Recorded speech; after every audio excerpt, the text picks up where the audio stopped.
এই গল্পটি একটি ভাই বোনদের নিয়ে যারা তাদের পালিত মায়ের সঙ্গে থাকতে যায় এবং সেখানে তারা একটি ভয়ঙ্কর রিচুয়ালের ব্যাপারে জানতে পারে। আসলে কি সেই রিচুয়াল? আজকে এই গল্পে আমরা সেটাই জানব। গল্পটি শুরু হয় একটি মেয়েকে দিয়ে যে লবণের বৃত্তের মাঝখানে অদ্ভুত ভঙ্গিতে বসেছিল এবং তার কাছে এক নগ্ন পুরুষ এসে তার ওপর হাত রাখে, যাকে এক নারী রেকর্ড করছিল। এরপর আমরা ভাই বোনের গল্প দেখি যাদের নাম পাইপার এবং তার ভাই অ্যান্ডি। ওরা সৎ ভাই বোন।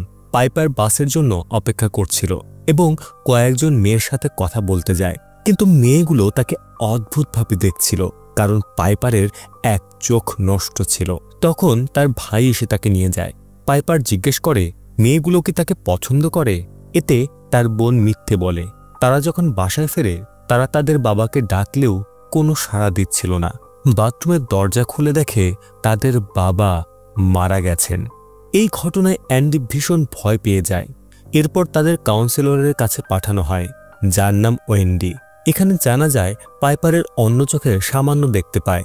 এখান থেকে ভাই বোন জানতে পারে তাদের একজন ফস্টার মা লরা নিজের কাছে রাখবেন, কিন্তু অ্যান্ডি চাচ্ছিল না তার বোন কোনো অপরিচিতদের সঙ্গে থাকুক। কিন্তু তার আচরণের জন্য তাকে সুপারভিশন ইউনিটে পাঠানো হবে, কারণ অ্যান্ডি যখন 8 বছরের ছিল অনেক সমস্যা ছিল, তাই কাউন্সিলর চাচ্ছিল না ওদের একসাথে রাখা হোক। তবে যদি লরা ওদের দত্তক নিতে রাজি হয় তাহলে অ্যান্ডিকে 3 মাস ভালোভাবে থাকতে হবে, যতক্ষণ না সে 18 বছর হয়ে যায়। এখন ওদের জিনিসপত্র পুরানো বাসা থেকে সরানো হচ্ছে। অ্যান্ডি তার বোনকে খুশি করার চেষ্টা করে এবং বলে মরার পর মানুষ প্লেনে করে স্বর্গে যায়। অ্যান্ডি তার বোনকে খুব ভালোবাসে। তারা তাদের বাবার স্মৃতিচিহ্ন হিসেবে তার বালিশ নিয়ে যায়, যাতে তার গন্ধ লেগেছিল। এরপর তারা লরার বাড়িতে পৌঁছায় আর লরা হাসি মুখে তাদের স্বাগত জানায় এবং সেলফি তোলে স্মৃতির জন্য। কিন্তু লরা ইচ্ছাকৃতভাবে অ্যান্ডির মুখের সামনে চলে আসে। এতে অ্যান্ডি বুঝে যায় লরা তাকে পছন্দ করে না, তবে লরা পাইপারের সঙ্গে বেশ ভালো ব্যবহার করছে। এরপর লরা তাদের মৃত কুকুরের খেলনা দেখায়, যা একটু অদ্ভুত ছিল। তখন অ্যান্ডি লরার পরিবার সম্পর্কে জানতে চায়। জানতে পারে লরার একটি মেয়ে ছিল যে ডুবে মারা গেছে। অ্যান্ডি ও পাইপার বাগান দেখতে গেলে লরার বিড়ালটি বাইরে চলে যায়। অ্যান্ডি খুঁজতে গিয়ে দেখে পুলে একটি ছেলে দাঁড়িয়ে বিড়ালটি ধরে আছে। তার নাম অলিভার, লরার আরেক ফস্টার সন্তান। এরপর লরা বিড়ালটি নিয়ে আসে। তখন অ্যান্ডি দেখতে পায় পুলের ধারে লেখা ছিল ক্যাথি ওয়াজ হেয়ার। অলিভার তার বাবা মাকে হারিয়েছে। ক্যাথি অর্থাৎ লরার মেয়ে মারা যাওয়ার পর থেকে সে কথা বলা বন্ধ করে দিয়েছে। এরপর লরা ওদের ঘর দেখায়, কিন্তু অ্যান্ডি যখন তার বোনের ঘরে যায় লরা তাকে থামিয়ে বলে তার ঘর ওপরে, যার দরজা ঠিকমতো বন্ধ হয় না। অ্যান্ডি তখন তার বন্ধুকে মেসেজ করে বলে এখন তার একটা ভাই আছে যে খুব অদ্ভুত। এই নিয়ে সে হাসছিল। তখন লরা এসে অ্যান্ডির সঙ্গে তার বোনের গার্ডিয়ানশিপ নিয়ে কথা বলে, কারণ 3 মাস পর সে 18 বছরে পা দেবে। জিজ্ঞেস করা হলে অ্যান্ডি বলে সে শুধু এক বন্ধুর সঙ্গে কথা বলছিল। লরা তখন ইচ্ছে করে তাকে রাগানোর চেষ্টা করে, বলে যে সে খুব ডিফেন্সিভ। এমন সময় নিচ থেকে পাইপার ডাক দেয়। অ্যান্ডি ফোন রেখে তার কাছে যায়। এর মাঝে লরা তার ফোনে চোখ রাখে। এতে অ্যান্ডি রেগে গিয়ে ফোন ছিনিয়ে নেয়, তবে এই ব্যবহারের জন্য সে ক্ষমা চায়। লরা বলে তার ফোনে মেসেজ এসেছিল তাই সে ফোন তুলেছিল, তবে বাস্তবে লরা অ্যান্ডির মেসেজ পড়ে ফেলেছিল। রাতে অলিভার পাইপারের রুমের পাশ দিয়ে যাচ্ছিল। তখন দেখা যায় লরা সেই ভিডিও দেখছে যা মুভির শুরুতে দেখানো হয়েছিল। ওপরে অ্যান্ডির পা বিছানায় ঠিকমতো আসছিল না, তাই সে ঘুমাতে পারছিল না এবং দেখতে পায় এই মাঝরাতে লরা অলিভারকে কোথায় যেন নিয়ে যাচ্ছে এবং সেই জায়গায় লাইট লরা বন্ধ করে দেয়, যা বেশ অদ্ভুত ছিল। পরদিন সকালে অ্যান্ডির ঘুম ভাঙলে সে দেখতে পায় সে তার আন্ডারওয়্যারে টয়লেট করে ফেলেছে। সে তখন জামা কাপড় ধুতে যায় এবং সেই সময় তার বাবার মৃত্যুর দিনের স্মৃতি মনে পড়ে। এই দুর্ঘটনার মানসিক ধাক্কা থেকে অ্যান্ডি এখনও পুরোপুরি সেরে ওঠেনি। এরপর তারা তাদের বাবার শেষকৃত্যে যায় আর পাইপার তার বাবাকে শেষবারের মতো বিদায় জানায়। সবাই চলে যাওয়ার পরে লরা কফিনের কাছে গিয়ে তার বাবার চুল কেটে রেখে দেয়। প্রশ্ন হলো লরা আসলে এই ভাই বোনের সঙ্গে কি করতে চাচ্ছে। বাইরে এসে সে পাইপারকে বলে অ্যান্ডি তার বাবাকে বিদায় জানায়নি এবং মৃত্যুর পর আত্মা কিছুক্ষণ একই জায়গায় থেকে যায়। তাই অ্যান্ডির উচিত বাবাকে শেষ বিদায় জানানো। এরপর সে জোর করে অ্যান্ডিকে বাবার কফিনের কাছে নিয়ে যায়। অ্যান্ডি তা করতে চায় না, কিন্তু লরা যেন জোর করেই তা করাতে চায়। অ্যান্ডি বাবার কপালে চুমু দেয়, কিন্তু কিছু বলে না। তবে এক অদ্ভুত বিষয় ঘটে, লরা মৃতদেহের ঠোঁটে চুমু খায়। কি অদ্ভুত বিষয়, তাই না? ফেরার পথে লরা বলে শেষকৃত্য দুঃখের নয়, এটি একটি উদযাপন। সে ভাই বোনের মন ভালো করার চেষ্টা করে। ওদিকে বাড়িতে অলিভার জোরে জোরে কাচে হাত দিয়ে আঘাত করে, তাতে কাচ ভেঙে যায় আর তার হাত রক্তাক্ত হয়ে যায়। এরপর সে সেই দরজাটি খোলার চেষ্টা করে যেখানে লরা আগের রাতে তাকে নিয়ে গিয়েছিল। দরজা না খোলার কারণে এখন অলিভার মুরগিগুলোর দিকে অদ্ভুতভাবে তাকাচ্ছিল, যেন সেগুলোকে জীবন্ত খেতে চায়। রাতে সবাই মিলে পার্টি করে। বাইরে থেকে অলিভার তাদের দেখে। অতিরিক্ত মদ্যপানে পাইপার ঘুমিয়ে পড়ে। লরা অ্যান্ডিকে বলে সে যেন তার মনের কথা খুলে বলে। তারা মুখোমুখি বসে। জানা যায় লরার মেয়ে মারা যাওয়ার পর সে ভীষণ ভেঙে পড়ে। কবরের পাশে অনেক দিন কাটায়। তখন অ্যান্ডিও নিজের দুঃখের কথা শেয়ার করে। অ্যান্ডি জানায় তার বাবা সব সময় পাইপারের সঙ্গে কথা বলতেন, কারণ সে ছিল তার ফেভারিট। তাই অ্যান্ডি ইচ্ছা করে ঝামেলা করত যাতে বাবা তার দিকেও একটু মনোযোগ দেয়, কিন্তু এতে উল্টো বাবা তার ওপর রেগে যেত। এমনকি বাথরুমে শাওয়ার চালু রাখত যেন পাইপার শুনতে না পায়, আর অ্যান্ডিকে মারধর করত। মার খাওয়ার পর অ্যান্ডির হুঁশ থাকতো না। এরপর সবচেয়ে ভয়ঙ্কর ঘটনা ঘটে। অ্যান্ডির অজ্ঞান অবস্থায় লরা নিজের টয়লেট এক মগে করে অ্যান্ডির প্যান্টে ঢেলে দেয়, যেন প্রমাণ করা যায় অ্যান্ডির সমস্যা আছে এবং তাকে পাইপার থেকে আলাদা করা যায়। সে অ্যান্ডির চোখ খুলে ফোন আনলক করে, সব ছবি মুছে দেয়। তখন সে বিড়ালের আওয়াজ শুনতে পারে। অলিভার বিড়াল নিয়ে বের হয়েছে। লরা অলিভারের সঙ্গে অদ্ভুতভাবে কথা বলছিল। হঠাৎ পেছনের পানির কল থেকে গরম জল পড়তে শুরু করে, যাতে কাছে বাষ্প জমে যায়। এই সময় অলিভারের চেহারায় যেন এক ভয়ঙ্কর ছাপ ভেসে ওঠে। হঠাৎ কাঁচ ভেঙে যায়। পরদিন অ্যান্ডি জামা কাপড় ধুতে যায়, কিন্তু লরা তার কাপড় নিয়ে ধুতে শুরু করে, যেখান থেকে বাজে গন্ধ বেরোচ্ছিল। কিন্তু অ্যান্ডি জানে না রাতে কি হয়েছে। এরপর লরা বলে সে ও পাইপার শপিংয়ে যাবে। পাইপারকে দেখানোর চেষ্টা করে সে কতটা ভালো মা।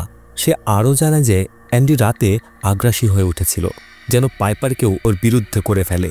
অ্যান্ডি যখন বাথরুমে যেতে চায় তখন তার পুরনো দিনের কথা মনে পড়ে, তাই সে বাইরে গিয়ে গোসল করে। সে ভাবে অলিভার তাকে হাত নাড়ছে, তাই সেও নাড়ে, কিন্তু বাস্তবে অলিভার একটা পোকা ধরে খাচ্ছিল। এরপর অ্যান্ডি ওকে খাওয়ার জন্য ডাকে, জানতে চায় সে কতদিন ধরে এমন অবস্থায় আছে। অ্যান্ডি বলে যদি ফল খেতে চাও তাহলে কথা বলতে হবে। এমন সময় সে দেখতে পায় অলিভার সেই ছুরি খেয়ে ফেলছে এবং তার মুখ কেটে গেছে। অ্যান্ডি তখন ওকে হাসপাতালে নিয়ে যায়।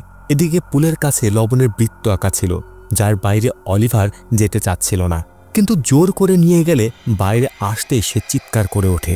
অ্যান্ডি তার শার্ট তুলে দেখে মনে হচ্ছিল কারণ নখ তার চামড়ার নিচ থেকে আঁচড়াচ্ছে। তখন অলিভার প্রথমবারের মতো সাহায্যের জন্য কথা বলে। তখনই লরা আসে এবং অ্যান্ডির উপর রেগে যায়। লরা এরপর অলিভারকে শান্ত করার জন্য তার কপালে আঙুল দিয়ে বৃত্ত আঁকতে থাকে, যেমনটা ভিডিওতে দেখা গিয়েছিল। এই সময় অলিভারকে স্বাভাবিক দেখাচ্ছিল না। সে পাগল ছিল না, সে সাহায্য চায়, কিন্তু লরা জোর করে তার মুখ চেপে ধরে। অ্যান্ডি এ নিয়ে জানতে এলে লরা রেগে গিয়ে দরজা তার মুখের সামনে বন্ধ করে দেয়। লরা অলিভারকে অ্যান্ডির বাবার কাটা চুল খাইয়ে দেয়। এখানে জানতে পারি আমরা অনেক বড় একটি রহস্য। দেখা যায় পুরো বাড়ি লবণের বৃত্তে ঘেরা। তাহলে প্রশ্ন হলো লরা অলিভারকে বাইরে যেতে দিচ্ছিল না কেন?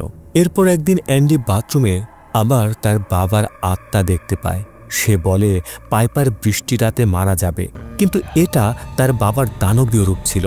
অ্যান্ডি ভয় পেয়ে পড়ে যায় আর আত্মা তার মুখের কাছে আসে। চোখ খুলে যায়, সে এখন হাসপাতালে। সে বুঝতে পারে তার বোন বিপদে আছে, কিন্তু ডাক্তাররা যেতে দেয় না। বাইরে প্রবল বৃষ্টি হচ্ছিল। লরা খুশি হয়। লরা তখন তার মৃত মেয়ের ভিডিও পাইপারের সঙ্গে বসে দেখে। এরপর অ্যান্ডির সঙ্গে হাসপাতালে দেখা করে, কিন্তু অ্যান্ডির শুধু একটাই চিন্তা, তার বোন। তাই সে লরাকে অনুরোধ করে পাইপারের খেয়াল রাখতে। লরা বলে অ্যান্ডি না বুঝেই বৃষ্টিকে তার বাবার মৃত্যুর সঙ্গে জুড়েছে। অ্যান্ডি জানায় সে তার বাবার আত্মাকে দেখেছে, তখন লরা প্রতিশ্রুতি দেয় সে পাইপারকে বৃষ্টিতে নিয়ে যাবে না, কিন্তু সে উল্টোটা করে। সে পাইপারকে নিজের মেয়ের জামা পরায় এবং জানতে চায় 18 বছর পরও পাইপার কি তার ভাইয়ের সঙ্গেই থাকবে। পাইপার তার ভাইকে খুব ভালোবাসে। সে জানায় সপ্তাহে অন্তত একবার ভাইয়ের সঙ্গে দেখা করতে যাবে। এ সময় লরা পাইপারের হাত কিছু একটার উপরে রাখে। পাইপার বলে জিনিসটা খুবই ঠান্ডা। পাশেই অলিভারের মুখ রক্তাক্ত অবস্থায় ছিল, আর সে হাওয়ায় মিলিয়ে যায়। তখনই আমরা দেখতে পারি সেখানে ফ্রিজিং করা ছিল লরার মেয়ের মৃত লাশ, যেটিকে হয়তো অলিভার খাচ্ছিল।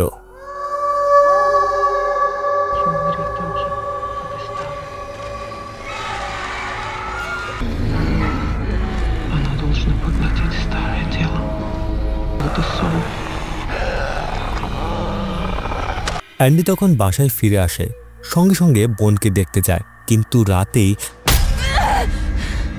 লরা পাইপারের ঘরে এসে তার চোখে আঘাত করে পালিয়ে যায়। সকালে অ্যান্ডি সেই চোট দেখে, কিন্তু লরা সেই দায়ও অ্যান্ডির ওপর চাপায়, কারণ সে রাতে বোনকে দেখতে গিয়েছিল। তবে পাইপার জানে তার ভাই এটা করতেই পারে না। এরপর লরা আবার অ্যান্ডিকে উস্কে দেয়, এই বলে যে সে একদম তার বাবার মতো। সে পাইপারকে আঘাত করছিল। এখানে পাইপার প্রথম জানতে পারে তার বাবা অ্যান্ডিকে মারধর করত। লরা বাড়ির সব খারাপ ঘটনার দায় অ্যান্ডির ওপর চাপিয়ে দেয়। অ্যান্ডি লরাকে এড়ানোর চেষ্টা করছিল, কিন্তু সে তখন দেখে অলিভার বাইরে দাঁড়িয়ে আছে এবং তার ছবি তুলতে যায়। লরা তখন বাধা দেয় এবং অ্যান্ডির ফোন কেড়ে নেয়। এই নিয়ে তাদের মধ্যে ঝগড়া শুরু হয়। লরা দেখাতে চায় সে কতটা পাইপারের খেয়াল রাখে।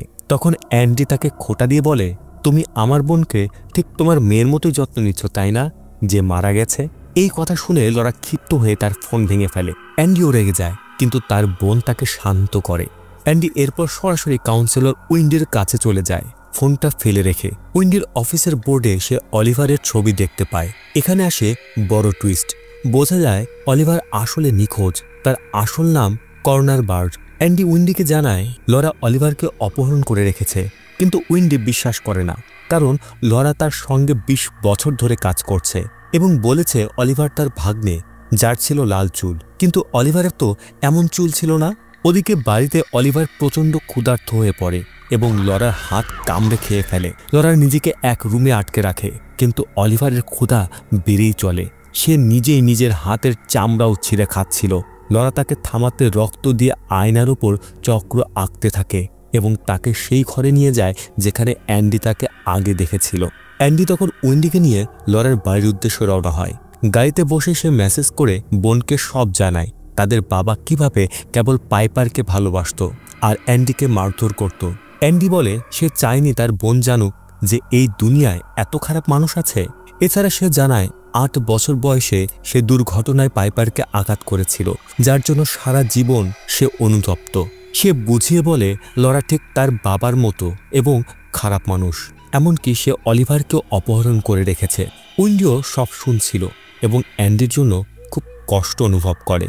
ওদিকে লরা বুঝে যায় অ্যান্ডি উইন্ডিকে নিয়ে আসছে, তাই সে বাড়ি পরিষ্কার করে ফেলে। উইন্ডি এসে সব দেখে, সবকিছু ঠিকঠাক মনে হয়। অ্যান্ডিকে সে গাড়িতে বসিয়ে রাখে, কিন্তু অ্যান্ডি লুকিয়ে সেই ঘরে চলে যায় যেখানে লরা অলিভারকে রাখত এবং তখন আসে চরম সত্য। সেখানে সে দেখে লরার মৃত মেয়ে ক্যাথের লাশ রাখা আছে এবং অলিভার সেই লাশ খাচ্ছে। বাড়ির ভেতরে উইন্ডি তখন লরার মুখের রক্ত দেখতে পায়। অ্যান্ডি চিৎকার করে উইন্ডিকে ডাকে। লরা তাকে আটকে রাখতে চায়, কিন্তু শেষমেশ উইন্ডি বাইরে এসে সবকিছু দেখে ফেলে। তারা গাড়িতে ওঠে পালাতে, কিন্তু লরা গাড়িকে ধাক্কা মারে। উইন্ডির মৃত্যু হয় আর অ্যান্ডির মুখ পানিতে চেপে ধরে লরা তাকেও মেরে ফেলে। পরে সে পাইপারকে বাড়িতে আনে। ভেতরে তখন উইন্ডি আর অ্যান্ডির লাশ পড়েছিল। পাইপার তখন ভাইয়ের কণ্ঠস্বর শুনে দেখে সেটা অলিভার। ভয়ে সে বাথরুমে পালিয়ে গিয়ে নিজেকে আটকে ফেলে। সেখানে সে দেখতে পায় তার ভাইয়ের মৃতদেহ। সে কান্না করে ভাইকে তুলতে চায়, কিন্তু সে মারা গেছে। তখন লরা আসে এবং জানায় সে অ্যাঞ্জেল নামের আত্মাকে অলিভারের শরীরে প্রবেশ করিয়েছে। এবার সে ক্যাথের আত্মাকে পাইপারের শরীরে ঢোকাতে চায়, কারণ পাইপার দেখতে একদম ক্যাথির মতো। তাই যেমনভাবে ক্যাথের মৃত্যু হয়েছিল পুলে ডুবিয়ে, ঠিক সেভাবে সে পাইপারকেও মারবে। পাইপার বাঁচার চেষ্টা করে, কিন্তু লরা তাকে টেনে পুলে নিয়ে যায় এবং ডুবিয়ে রাখতে শুরু করে। সেই মুহূর্তে পাইপার তাকে মা বলে ডাক দেয়। এতে লরা দুর্বল হয়ে যায় এবং এই সুযোগ নিয়ে পাইপার পালিয়ে যায়। রাস্তায় গিয়ে সাহায্যের জন্য দাঁড়িয়ে থাকা এক গাড়িকে থামায়। ওদিকে অলিভার লবণের বৃত্ত থেকে বের হয়ে আসে, আর তখনই তার শরীর থেকে শয়তান বেরিয়ে যায়। এর মধ্যে পুলিশ সেখানে এসে পৌঁছায় এবং তারা অলিভার অর্থাৎ হারিয়ে যাওয়া কর্নার বার্ডকে খুঁজে পায়। একদম শেষে দেখা যায় লরা ক্যাথের খাওয়া অর্ধগলিত মৃতদেহের সঙ্গে পুলে শুয়ে আছে। এরই মধ্যে পুলিশ তাকে চতুর্দিক থেকে ঘিরে ফেলে। গল্পটি কেমন লাগলো অবশ্যই কমেন্টে লিখে জানাবেন। এমন আরও গল্প দেখতে চাইলে চ্যানেলটি সাবস্ক্রাইব করে রাখবেন। আরে হ্যাঁ, একটা লাইক দিতে ভুলবেন না।